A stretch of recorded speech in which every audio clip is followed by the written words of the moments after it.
السلام عليكم ورحمة الله وبركاته. معكم المهندسة رانيا من شركة المتحدون الدوليون للأدوية البيطرية. يا رب تكونوا بخير. هنتكلم عن مشاكل التفريغ اللي بتحصل في المعامل بسبب التلوث، وإن الأجهزة والأدوات ما بتكونش معقمة بشكل كويس، وده بيأثر معانا في الدورة. وقبل ما نخش مع بعض عن الأمراض دي، نتكلم الأول عن مكانات التفريغ، ودي اللي بتتقسم لقسمين على حسب العدد وعلى حسب طريقة التصنيع.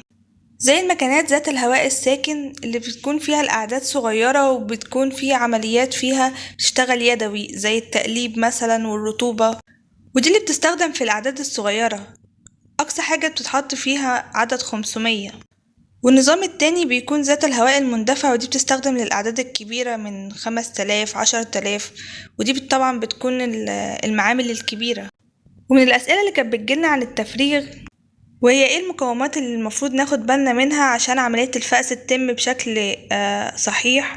طبعا بالنسبة للمقومات دي هي الحرارة، التهوية، التبريد، وطبعا الرطوبة النسبية والتقليب. ودول اكتر 5 عوامل المفروض ناخد بالنا منهم كويس جدا، لانهم بيأثروا بشكل ايجابي او سلبي لو مش مظبوطين على عملية التفريغ. غير ان هم كمان بيأثروا على حالة الكتكوت بعد عملية الفأس، وبيبتدي يظهر عدم اكتمال في الكتكوت، ويظهر التهابات السرة طبعا بسبب التلوث وعملية النقل.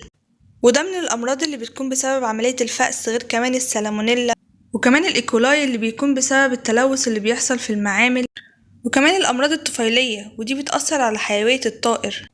وده طبعا بيكون نتيجة ان هي بتسحب المواد الغذائية الموجودة في الأمعاء، وبتدي يظهر على الطائر عدم الحيوية، وطبعا انخفاض في نسبة الفأس. وطبعا لكل اللي بيتعامل مع معامل كبيرة أو حتى معامل أهالي، لازم ياخد باله كويس جدا من الأعراض اللي بتظهر على الطائر وقت الاستلام، زي التهابات السرة، زي الحيوية. طبعا في مقياس للحيوية. اللي عايز أي معايير بالنسبة لاستلام الكتكوت يبعتلي على الواتساب، ولو حد عنده أي استفسار يكلمنا على الرقم اللي على الشاشة وهنرد عليكم. شكرا ليكم، سلام عليكم.